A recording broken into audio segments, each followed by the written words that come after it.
Yang pertama, apakah diperkenankan atau apa hukumnya jika mengelap bagian tubuh setelah wudhu seperti bagian kepala selepas wudhu? Tidak apa-apa, tidak ada masalah.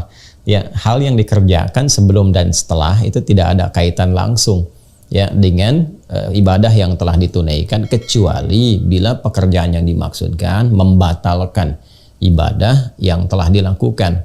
Ya, seperti setelah wudhu misalnya ada sesuatu yang bunyi yang keluar dari bagian tubuh yang memang diketahui itu membatalkan wudhu, maka itu langsung berpengaruh.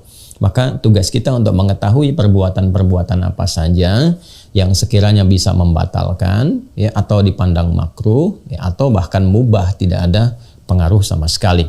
Ya, setelah wudhu misalnya akan sholat, makan makanan tertentu yang mengandung bau-bau yang tidak disukai. Ya, seperti makan jengkol misalnya ya, atau makan pete misalnya. Nah, hal demikian itu sifatnya nanti makruh bila dibawa dalam sholat, bahkan nanti bisa masuk kepada hukum yang kalau terketat tertentu bisa dipandang membatalkan dan berwudhu kembali bila memang dalam konteks menunaikan sholat itu baunya terlampau ekstrim sehingga memengaruhi kepada kehusyuan.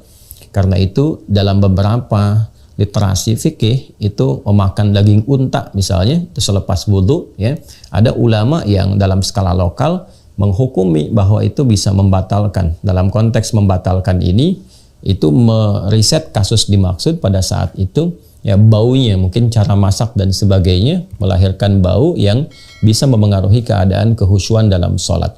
Adapun kalau memasaknya baik dan sebagainya tidak melahirkan bau-bau dimaksud, membersihkan, menyikat gigi, tentu tidak memengaruhi wudhu secara langsung. Itu contoh misalnya dari yang tadi membatalkan kemudian makruh. Nah, sekarang hal-hal yang diperkenankan yang boleh tidak ada masalah, seperti mengelap misalnya kan ya, air yang telah menempel di bagian tubuh setelah kita berwudhu, apakah diperkenankan? Boleh-boleh saja ya. Ada sebagian yang berpikir dalam untuk membiarkan itu sehingga merasakan air-air wudhu itu meresap, kemudian juga menampakkan aura kebaikan dan sebagainya. Itu kan rasa-rasa tertentu yang tidak terkait dengan hukum-hukum tertentu. Tapi dari beberapa kondisi-kondisi sifatnya bisa kondisional. Artinya dalam kondisi misalnya Anda mau rapat tiba-tiba masih basah itu kan, masuk kepada satu ruangan menghadapi audiens dan sebagainya kan juga tidak sesuai dengan kondisinya. Anda boleh mengeringkan, mengelap, kan? Dan makna cahaya itu bisa dipahami secara metafor seperti yang saya sampaikan dalam konteks cahaya atau aura kebaikan saat kita berada di dunia. Maksudnya wudhu yang kita kerjakan itu memberikan pengaruh kepada keadaan atau suasana batin kita, diri kita, menyucikannya sehingga menggerakkan bagian anggota tubuh untuk bersikap baik. Nah, kebaikan yang dihasilkan dari wudhu itu yang secara bahasa disebut al-husnu wal-dhiyah, an-nadhafah dengan at-taharah, al-husnu wal-dhiyah. Bersih luarnya, kemudian memberikan dampak kebaikan, husnun al-dhiyah, melahirkan cahaya atau aura-aura kemuliaan. Nah, ini yang nanti mendatangkan cahaya di hari kiamat. Ya, yang seperti telah disampaikan dalam pembahasan tentang wudhu, kitabul wudhu itu Al-Imam Al-Bukhari menempatkannya pada bagian yang keempat gitu ya, di kitab Sahih Al-Bukhari setelah Bad'ul Wahyi, kemudian Kitabul Iman, Kitabul Ilmi, dan Kitabul Wudhu. Nah, di situ disampaikan dan seperti yang telah saya terangkan dalam hadis Nabi sallallahu alaihi wasallam, inna ummati yud'auna yaumal qiyamati dengan ghurral muhajjalun. Ya, sungguh umatku itu akan dipanggil di hari kiamat itu dengan cahaya yang memancar min atharil wudhu, min atharil wudhu, dari bekas wudhunya.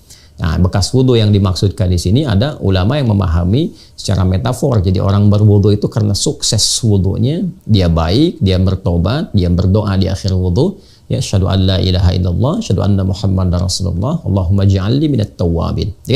Ya Allah, mohon jadikan aku termasuk orang taubat. Taubat itu kan mengakui kesalahan, menyesali, dan berjanji tidak mengulangi serta mengganti dengan perbuatan lebih baik. Jadi kalau dibasuh anggota tubuh itu keseluruhannya, maka di hadis Muslim dikatakan orang yang wudhunya benar, dengan jatuhnya air yang dia basuhkan ya ke tempat wudhunya itu, jatuh kemudian airnya, bersamaan itu pula jatuh kotoran dan dosa-dosanya. Ya, jadi yang dimaksudkan ada perubahan. Wudhu itu bukan perkara biasa, seperti yang tuntas saya jelaskan dengan panjang lebar di sesi ta'lim. Jadi wudhu yang benar itu merubah perilaku kita dan memberikan pengaruh kepada bagian tubuh yang akan digunakan untuk berinteraksi dalam kehidupan. Itu yang melahirkan cahaya. Ya, kondisinya kalau memang basah dan kita akan menunaikan pekerjaan tertentu yang menuntut keadaan tubuh kita untuk kering, menyesuaikan keadaan, maka tidak mengapa kalau harus dilap ya.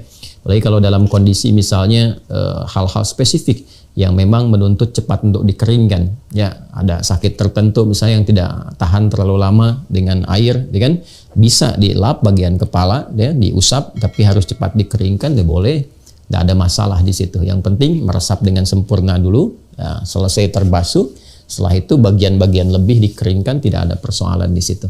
Kalaupun misalnya Anda melihat ingin membiarkan karena kesegaran atau yang lainnya, maka juga tidak ada masalah sepanjang itu mengandung maslahat dari situasi dan kondisi yang sedang Anda hadapi.